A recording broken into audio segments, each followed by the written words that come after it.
रयत शिक्षण संस्थेचे Shri Sadguru Gangagiri Maharaj science, Gautam arts आणि Sanjivani commerce college Kopargaon. NAAC A++ मानांकन प्राप्त. सावित्रीबाई फुले पुणे विद्यापीठाकडून उत्कृष्ट महाविद्यालय पुरस्कार प्राप्त.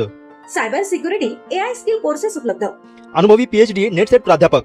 पोलीस भरती, UPSC MPSC मार्गदर्शन सुविधा. आधुनिक प्रयोगशाळा, स्मार्ट क्लासरूम, वायफाय कॅम्पस. नोकरीची संधी, मुलामुलींसाठी वसतिगृह, भव्य क्रीडांगण व ग्रंथालय सुविधा. प्रवेश प्रक्रिया सुरू झाली आहे. आजच आपला प्रवेश निश्चित करा.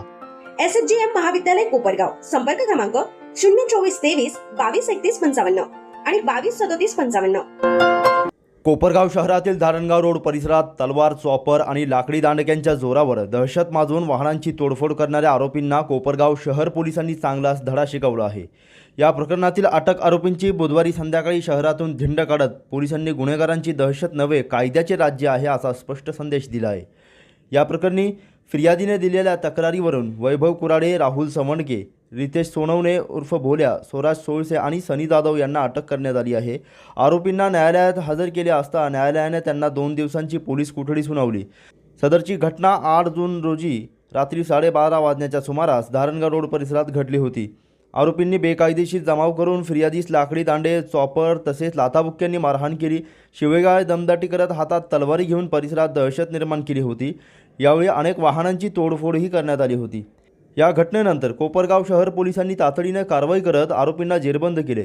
त्यानंतर डॉक्टर बाबासाहेब आंबेडकर स्मारक ते धारणगाव रोड घटनास्थळ या मार्गावर आरोपींची धिंड काढण्यात आली.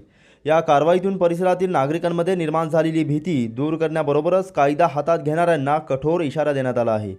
यावेळी पोलीस निरीक्षक रामकृष्ण कुंभार, पोलीस उपनिरीक्षक संदीप सोन्ने, पोलीस उपनिरीक्षक दीपक रोठे तसेच पोलीस कर्मचारी गणेश काकडे, श्रीकांत कुराडे, महेश पड, प्रसाद साळुंके, अमित राठोड, बाळू धोंगडे, एकनाथ लिंबोरे व इतर पोलीस कर्मचारी आणि होमगार्ड उपस्थित होते.